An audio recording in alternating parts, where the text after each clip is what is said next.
Estamos de vuelta con nuestra sección de entrevistas. Un viejo enemigo está amenazando con fuerza la producción cafetera en Centroamérica. La roya, una enfermedad producida por un hongo que ataca principalmente a las hojas del café, tiene en alerta a productores y gobiernos de la región.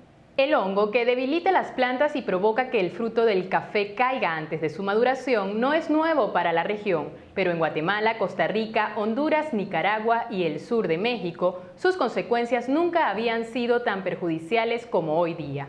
En los últimos 3 años, las condiciones climáticas han favorecido la propagación del hongo debido a la combinación de altas temperaturas y lluvias. Para conversar sobre el tema está con nosotros el ingeniero agrónomo Salvador Fernández, director técnico de ICA Costa Rica. Bienvenido a Noticias del Agro. Muchísimas gracias a ustedes por la invitación a participar en su programa. Para comenzar, ¿qué porcentaje del parque cafetero se estima ha sido afectado por la roya del café en Centroamérica en los últimos años? Es muy variable de un país a otro.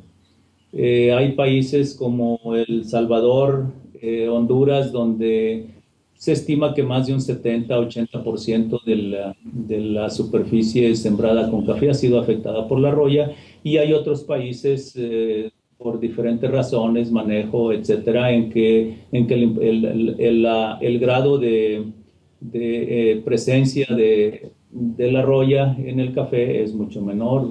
Estamos hablando de, en algunos países, un 30%, pero más o menos en ese rango. Se estima que el factor climático es el principal impulsor del fenómeno. ¿Qué otros motivos habrían contribuido a su agresiva propagación? Bueno, primero, sin duda son factores que tienen que ver con el clima, pero hay otros aspectos que influyen sobre la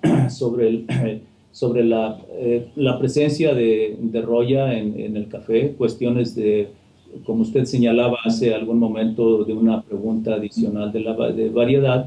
Los materiales genéticos que se usan es un factor que influye sobre la extensión de la roya. Hay otros factores que tienen que ver con el manejo del cultivo, qué tanta edad tienen. En términos generales, cuando las plantaciones ya tienen más de unos 15 años y entre más años tienen, pues son más vulnerables a la enfermedad. Esto nos permite, desde luego, también la oportunidad de manejar este problema de manera integral, de que conozcamos cuáles son los factores que podrían disminuir la incidencia de la enfermedad. ¿Existen estimaciones sobre el presupuesto que se requiere para recuperar el parque cafetero? O dicho en otro modo, para enfrentar la problemática. Se han publicado algunas estimaciones, sin embargo, pensamos que debemos considerar este problema primero en una perspectiva que es a largo plazo. Si nosotros manejamos una cifra de cuánto cuesta y nos imaginamos que eso lo tenemos que hacer en el próximo año, bueno, podemos concluir que no es factible. Yo creo que primero tenemos que pensar que este es un problema complejo que lo tenemos que resolver a largo plazo, que no es únicamente el problema de resolver la roya, sino de cómo fortalecer al sector café, y en particular a los productores que son en pequeña escala, y que, bueno, si estamos replanteando renovar todas las plantaciones, por ejemplo, bueno, que tenemos que tener una visión de largo plazo. Yo pensaría que más que hacer una estimación del posible costo, sería muy importante tener un planteamiento en el largo plazo de cómo hacerlo y de cómo ir fortaleciendo todo el sector, no únicamente el problema de la roya, y cómo los impactos de estos, desde el punto de vista social, económico, cuáles son esas repercusiones, ¿verdad? La roya ha dejado pérdidas anuales de hasta un 30% en los cafetales de América Latina. ¿Puede confirmar esta cifra? Existen estimaciones y, bueno, obviamente las pérdidas, como decíamos, en algunos países el grado de incidencia ha sido superior a un 70%. En esos países se observa una mayor pérdida.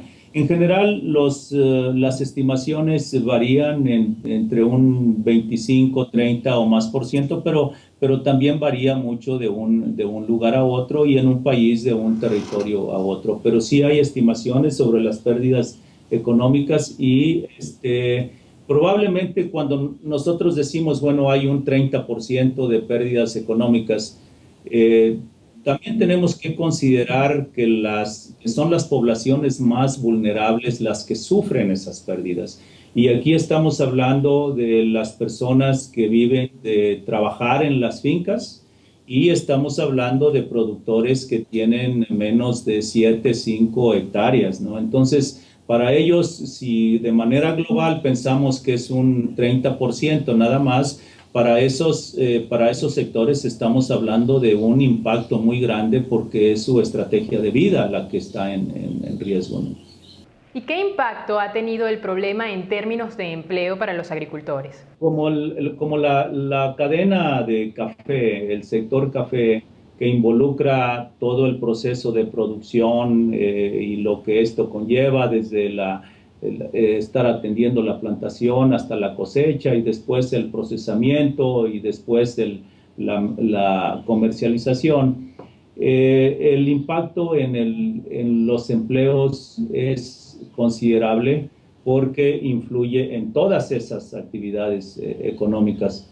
Esto está relacionado también con la migración.